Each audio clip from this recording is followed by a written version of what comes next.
శ్రీమత్రే నమః.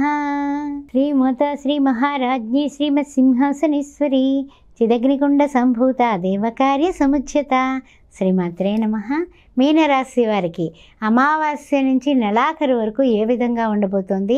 ఈ జనవరి నెల 11వ తారీఖును 1వ నెల, ఆ తర్వాత చూస్తే 2024 31/1/2024.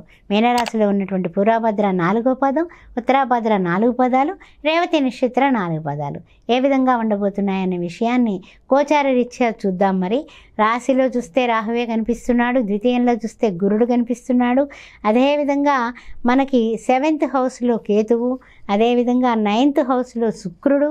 ఈ శుక్రుడు కూడా గోచార రీత్యా 19వ తారీఖున 10th హౌస్ అయినటువంటి ధనుర్రాశిలోకి మారబోతున్నాడు మీనరాశి వారికి. అదేవిధంగా 15వ తారీఖున రవి మకరంలోకి మారడం వలన ఈ యొక్క 11th హౌస్లోకి రవి రాబోతున్నాడు. 12th హౌస్లో యథావిధిగా శని భగవానుడే ఉన్నాడు ద్వాదశంలో.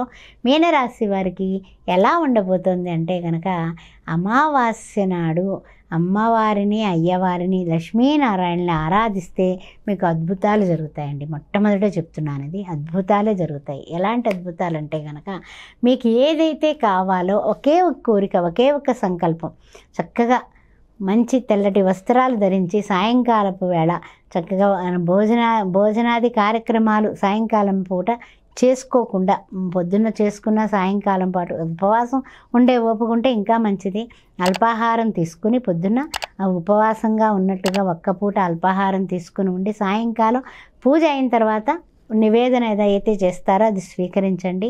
చక్కగా ఈశాన్య మూలలో దేవునికి ఒక పీఠం వేసి తెల్లటి గుడ్డ పరుచుకొని లక్ష్మీనారాయణుల పటం పెట్టి యాలక్కాయలు ముందు రోజు నానబెట్టుకున్నవి దండగుచ్చుకుని పసుపు రంగు దారంతో దాన్ని వేసి ఆకుపచ్చ రంగు క్లాత్లో ఒక 9 రూపాయి నాణాలు, ఆ తర్వాత పసుపు కుంకుమ అక్షింతలతో వాటిని కూడా పూజించి దానిలో మంచి కర్పూరం ఉంటుంది కదా, ప్రసాదాల్లో వాడే కర్పూరం, దాన్ని వేసి తప్పనిసరిగా అది మూట కట్టి పూజా అనంతరం అష్టోత్తరం చేసుకుని లక్ష్మీ అష్టోత్తరం, శ్రీ మహానుభావుడైనటు మహావిష్ణు అష్టోత్తరం, విష్ణు సహస్రనామం ఏం ఒప్పుకుంటే అది చదువుకుని చక్కగా పూజించి సుగంధభరితమైన మల్లెలు సన్నజాజులతో గులాబీలతో పూజించి చక్కగా అది ముడుపు కింద కట్టి బీరువాలో పెట్టుకోండి. మీకు ఏదైతే ఆదాయంలో కొంచెం లోపం కానీ, మనశ్శాంతిలో లోపం కానీ, గృహంలో ఏదైనా తగాదాలు కానీ ఏమున్నా కూడానండి సమసిపోతాయి. బాగా గుర్తుపెట్టుకోండి, ఇది చాలా గొప్ప రెమెడీ. మొట్టమొదటి ఎందుకు చెప్తున్నానంటే మీనరాశి వారికి కొంచెము కొన్ని విషయాల్లో బ్రహ్మాండంగా ఉంటాయి, కొన్ని విషయాల్లో ఏలినాటి శని వలన ఇబ్బందులు కూడా ఉన్నాయి. అయితే కొన్ని విషయాలంటే కనుక ఇతర విషయాలకి మీరు దూరంగా ఉంటే అన్నీ బాగుంటాయండి. ఏకంగా ఒకే ఒక వాక్యంలో విషయం చెప్పాను. ఇతర విషయాలంటే బంధువులతోటి, మిత్రులతోటి, వీళ్ళతోటి వాళ్ళు చెప్పిన మాటలు వీళ్ళు చెప్పిన మాటలు మీ చెవిలో వేసుకొని వీళ్ళతోటి మీరు చర్చిస్తే మీకు తలకాయ నొప్పులు ఖాయం. అదేవిధంగా కోర్టు వ్యవహారాల్లో కూడా తొందరపాటు నిర్ణయాలు తీసుకోవడం కానీ, లేకపోతే ఏదైనా విషయంలో మనకి తెలిసినా తెలియకపోయినా ముక్కుకు సూటిగా మాట్లాడటం వల్ల కూడా వివాదాలు వచ్చేటటువంటి అవకాశాలు దండిగా మెండుగా ఉన్నాయి. అందుకే మొట్టమొదటే మీకు చేసుకునే రెమెడీ చెప్పి మరి మీ గురించి మాట్లాడుతూ ఉన్నాను నేను, గుర్తుపెట్టుకోండి. తర్వాత ఇంకొక విషయానికి వస్తే కనుక రుణభారాలు పెంచుకోకుండా, అంటే ఏమిటంటే కొన్ని పండగ విషయంలో అయ్యుండొచ్చు, లేకపోతే ఏదైనా వ్యాపారంలో అయ్యుండొచ్చు, ఇచ్చిపుచ్చుకునే కార్యక్రమాలు చాలా ఉంటాయి. కానీ మీ సమయస్ఫూర్తితో ఎంతవరకు అవసరమైతే అంతవరకునే తీసుకొని, ఎంతవరకు కుదిరితే అంతవరకే మీరు రుణభారాలు పెరగకుండా చూసిన తెలివితేటలు, సమయస్ఫూర్తి, చాకచక్యం మీకు ఉన్నాయి. అందువల్ల మీ కాన్ఫిడెన్స్ లెవెల్ ఈ విధంగానే కూడా తగ్గించుకోకుండా చక్కగా మీరు అంతవరకు అవసరం అంతవరకే పెట్టుకోండి, కానీ రుణభారాలు పెంచుకోవద్దు. అది నిర్మోహమాటంగా నిశ్చలంగా చెబుతున్నటువంటి విషయం. అదేవిధంగా ఉద్యోగస్తులకు కానీ, వ్యాపారస్తులకు కానీ, ఏదైనా రియల్ ఎస్టేట్ రంగంలో ఉన్నా కూడా తొందరపాటుగా మాట్లాడేసి ఆ తర్వాత నాలుగు ఖర్చుకొని అయ్యో నేను ఇలా అనకుండా ఉండాల్సింది అనే పరిస్థితులు కూడా తెచ్చుకోకండి. కోపం అనేది అస్సలు వద్దు. మనకి కోపాన్ని చాలా జాగ్రత్తగా కంట్రోల్ చేసుకుంటే అన్ని విధాలా యోగదాయకంగా ఉంటుంది. ఉంటుంది. ఆ విషయం ఒక్కటే గుర్తుపెట్టుకోండి. అదేవిధంగా పెద్దగా మాట్లాడటం కానీ, అరుపులు అరవడం కానీ, ఎదుట వాళ్ళని డామినేట్ చేయడానికి గట్టిగా మాట్లాడటం, ఇవన్నీ కూడా మీకు సాధనకే కాదండి, మీ పెరుగుదలకు కూడా మంచిది కాదు.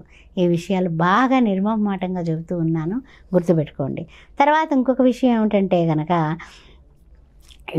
తెలివిగా మీరు వ్యవహరించడం వల్ల వ్యవహార భంగాలు అవ్వవు. ఏదైనా సరే, ఇప్పుడు పెళ్లి వ్యవహారం కానీ, ఆ తర్వాత ఏదైనా ఇచ్చిపుచ్చుకునే వ్యవహారం కానీ, తర్వాత ఏదైనా సరే, ఎవరికైనా సరే ఇల్లు కట్టడం కానీ, ఇల్లు అమ్మడం కానీ, లేకపోతే మనం కొనుక్కోవడం కానీ, లేకపోతే మొదలు పెట్టాలనుకోవడం కానీ, ఇలాంటి విషయాలు 100 మందికి చెప్పామనుకోండి, అది మళ్ళీ తలకాయ నొప్పి అయిపోతుంది. అందుకని కాస్త గుట్టుగాని, కాస్త జాగ్రత్తగాని ఉండడం, ఏదో మన దగ్గర ఉన్నా లేనట్టుగా నటించడం, ఇలాంటివన్నీ కూడా మనకి అసౌకర్యాలు కలిగించకుండా, జనఘోష లేకుండా మనం బయటపడిపోతాం. ఆ విషయాలు గుర్తుపెట్టుకోండి.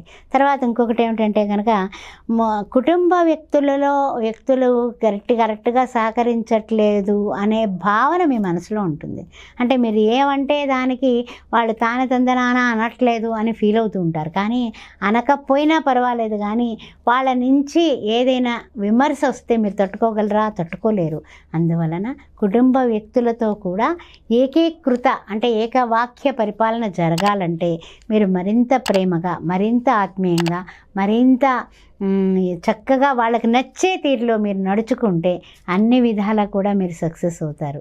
ఈ మీనరాశి వారికి ఈ నూతన సంవత్సరంలో అమావాస్య నుంచి నెలాఖరు వరకు ఒకటే చదువుకోండి. ప్రతిరోజు హనుమాన్ చాలీసా పారాయణ చేయండి.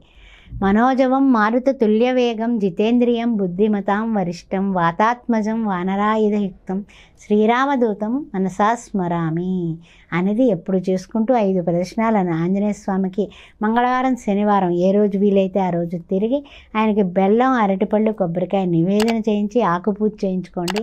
అద్భుతంగా ఉంటుంది. మీకు ఆటంకాలు, కార్యసిద్ధికి ఆంజనేయ స్వామి కాబట్టి ఆటంకాలు తొలగిపోతాయి. ప్రతిరోజు హనుమాన్ చాలీసా ఎన్ని సార్లు వీలైతే అన్ని సార్లు, అంటే 12 సార్ల వరకు, 3 నుంచి 12 సార్ల వరకు చదువుకోండి.